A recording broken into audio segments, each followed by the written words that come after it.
This week was dominated by what many perceive to be hateful speech aimed at Muslims living in the U.S. and the rise of hateful speech in general in the American discourse. With us today to break it all down, we welcome back Matthew Tyrmand. He is Deputy Director of American Transparency. And joining us is Paul Levinson as well. He's a media professor at Fordham University. Gentlemen, welcome. There was a time in America that even though the political campaigns got nasty, they never got as nasty as this one. I don't remember a time in which a politician would lash out against a particular minority and even call for their ouster or building a wall. Or where are we and how did we get here? Well, I disagree. I think that for 150 years, I think the Know Nothing Party in the 1870s and 80s was building their entire platform around That's democracy. The 1800s. Even, there's been so many instances, even in the last 100 years, and FDR interned the Japanese, and there was discussion of that. Jimmy Carter in the 70s totally banned Iranian exits and entries into the country while we were going facing the Iranian Revolution. So I don't think these are new issues. I just think the way the media discusses them is different because we're in this politically correct age where we determine things from a different prism. But this idea that the media is spinning all this hate speech out of Donald Trump, hate speech out of XYZ, well, who gets to determine what hate speech is? I don't think we can argue the fact that there have been racist and prejudice in American politics. There certainly has been. My point here is, though, it's never been out there in the open. It's usually been couched in such a way where it was through signals and so on. Now it's just out there, Paul. I agree completely, though, with Matt. The problem is not hate speech, it's hate action. Meaning, what's wrong with what Trump is saying is the content of his suggestions that we cut off Muslim immigration, that we don't let Mexicans into the country, all of that stuff. People should be focused on what it is that he's saying, not so much that he's saying such inflammatory things. You know, I'm a great believer in John Milton, and Thomas Jefferson was too. And Milton made this point centuries ago in his Areopagitica, that the best situation is when you let truth and falsity fight it out in the marketplace of ideas, and people are usually rational enough to see the truth. The worst thing is if you try to limit this expression, you may well limit truthful expression in your zealous attempt to limit hateful expression. I understand that, and let me play devil's advocate, if I may. Most people are very busy. They're working 2 or 3 jobs. They're driving the kids over to soccer practice. They may not understand the nuance of what is being said at times, and we welcome this bluntness that we are hearing in almost bumper sticker sayings. Build a wall, get rid of the Muslims and so on and so forth. But does that help or raise a politician to the level of a possible president when you hear this kind of stuff? I mean, he's got to deal with these people some way or another. Well, look, there are obviously millions of people that support Trump. If you look at the numbers, it's still nowhere nearly enough for him to be elected, and he doesn't even have a majority of the Republican votes.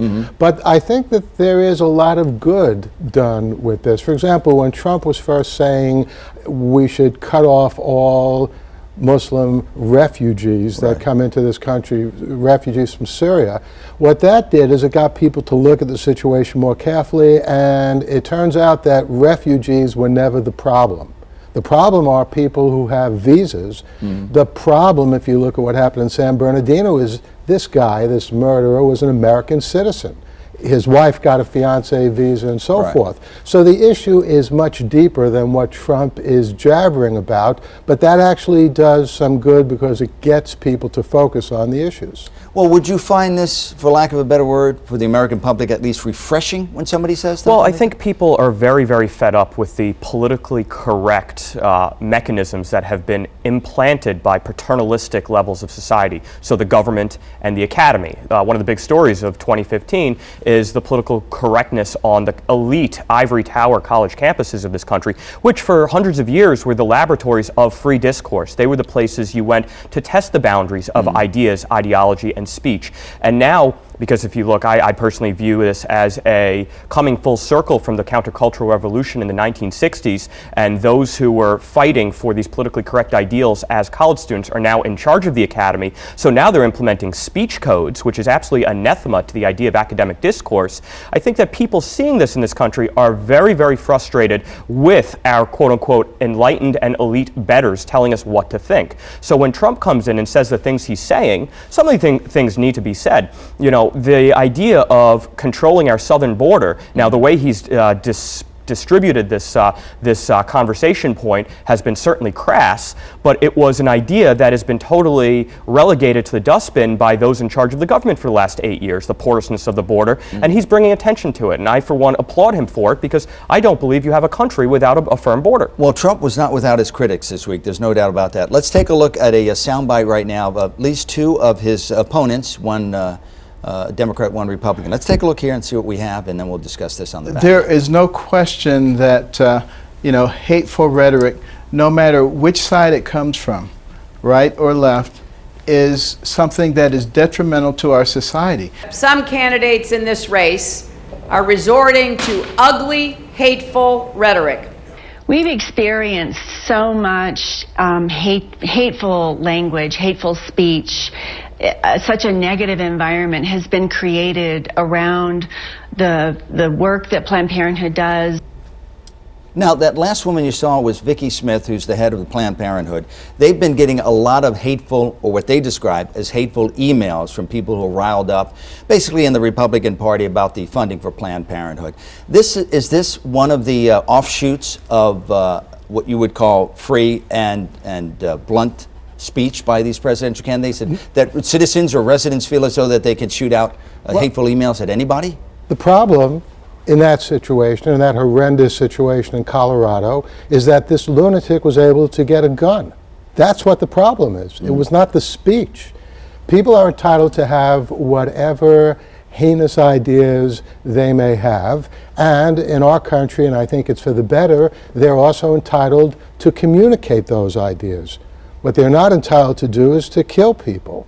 That's where the focus should be, this obsession with focusing on hate speech. But you don't think that adds to these people out there who are listening to this feel as though this speech is acceptable, they get riled up, they get a gun, they go to... All speech is acceptable. Again, it comes agreed. back, and what Paul said earlier. But what about the civility part of it, Matthew? There should be some civility when human beings discuss something. There should be, and that's what our education system and our public discourse and our spiritual and religious complex is supposed to instill. Right. Not government. Government is not supposed to instill speech codes and enforce civility. That level of paternalism creates many more problems than solutions. Now, I agree on sort of an unfettered free expression in the First Amendment.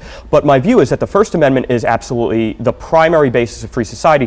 The Second Amendment, I believe, backs up the First Amendment and is absolutely an integral component as well. So I do not think blaming guns for people actualizing violence is the issue. Well, let's talk about... Well, let me just say that, you know, there's a reason that the First Amendment is 1 and the Second Amendment is 2. Agreed. The Founding Fathers correctly saw that communication is more fundamental than carrying guns. Nor is the language in the Second Amendment as absolute as the language in the First Amendment, which says Congress shall make no law. You can't get much more definitive than that. The Second Amendment talks about the government not interfering with the right of people. I would say the Second Amendment is very firmly, along with the First Amendment, it is very, very clear the government will not abridge the right to bear arms. Absolutely. It doesn't get more clear than that. But they recognize the integral component to fighting tyranny in both the First and the Second Amendment, and the Third and the Fourth. The entire Bill of Rights is taken holistically. True, but nobody thinks, for example, that based on the Second Amendment, people should be able to have nuclear weapons at their disposal. Or some would say these... Or basically rocket launchers to bring down planes. So there are all kinds of guns and weapons that are available. And what I'm saying, and a lot of other people are saying, is that these assault weapons should not be so easily available. Do you think the media adds to this acceptance of hateful speech? I'm going to reference Gabby Giffords, who was the congresswoman from Arizona. And there was, right side and even to a certain degree left side criticism of the way the government operates. And you have this guy who has access to a gun and maybe some mental problems as well. And he goes to one of these functions where Congresswoman Giffords here, and he shoots her in the head. Do you think that some of the media is to blame for that, for allowing this to get out of hand and using this maybe to get ratings? I think the media is to blame for a lot of things in our society, but in this instance of rogue lunatics enacting violent impulses, I do not blame the media. I do not blame video games. I don't even blame the mental health complex. I blame the individual. And I think that is the way, if you look at the world through that prism, that is the best way to maintain a free society. Individuals are responsible for their actions and need to be prosecuted as such. Thought crime, speech crime, that is just obfuscating the responsibilities that individual free citizens need to have in a free society. Professor. Well, I agree with that completely, and I'm glad Matt mentioned video games. This is another, straw man that basically there's absolutely not a scintilla of reliable statistical evidence that playing video games causes people to enact violence in the real world. There are correlations, but a much more likely explanation is if somebody is inclined to be violent in their life, they enjoy playing video games. And over the years, these various straw people, so I'm not sexist about it, it's not just straw men, are brought out, and unsurprisingly, whenever they are in any way limited, there's absolutely no difference in society. It's the same as rap lyrics in the 90s when Ice Cube released Cop Killer, and there was this huge wave of blaming the gangster rap movement. And though I don't love the lyrics, I don't believe the blame should be shifted onto lyricists. Again, that is a component of free speech. Let's get back to presidential politics for a moment. Does it get better, or is this an anomaly here in this particular election? Will we have the more traditional candidates 4 years from now and fewer Donald Trumps?